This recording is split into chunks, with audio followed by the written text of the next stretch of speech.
Me këtë, Instituti Kosovës për Drejtësi në vazhdimsi ka theksuar paqartësi rreth çështjes ndërheqjes anëtarëve të kabinetit qeveritar dhe që këto janë shkaktuar si rezultati mosrregullimit adekuat të ligjit për qeverinë e Republikës së Kosovës. Në këtë kontekst ekziston një mospërputhje dukshme nëpërmjet dispozitave të Kushtetutës së Republikës së Kosovës, konkretisht në 66 të Kushtetutës, i cili përcakton se mandati i kuvendit fillon nga dita e seancës konstitutive, ndërsa në 70 po kësaj kushtetute thotë që paragrafi 2 përcakton se mandati i deputetit fillon në ditën e certifikimit të rezultateve të zgjedhjeve. Kjo dispozitë në këtë kuptim respektivisht në 66 është një konflikt me në 70 paragrafi 2, ku të parën kuvendit i llogaritet mandatin nga dita e seancës konstitutive, ndërsa në të dytën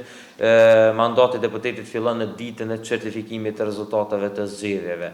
Në ku deputeti fiton mandatin nga dita e certifikimit të rezultateve të zgjedhjeve është bartur mandej në ligjin për qeverinë, duke prodhuar më shumë paqartësi se sa zgjidhje praktike siç po vret në situatën aktuale.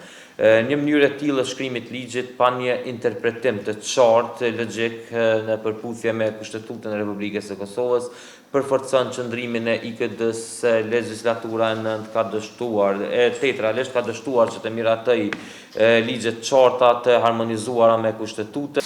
Nga momenti i dhënies së betimit në asnjë rrethon dhe në asnjë interpretim një person nuk mund të jetë edhe antar i kabinetit qeveritar edhe deputet, qoftë ky kryeministër apo ministër.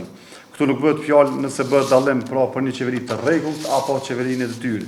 Kryeministri dhe ministrat duhet që në momentin e dhënies së betimit ose më njëherë pas tij të dorëzojnë ndërheqjet e tyre pranë kryesuesit të seancës konstitutive dhe administratës së kuvendit. Në rast të mungesës ndërheqjes nga kryeministri dhe ministrat në detyrë, pas vetimit, këtu është fjala, deputetët kanë dy mekanizma në dispozicion.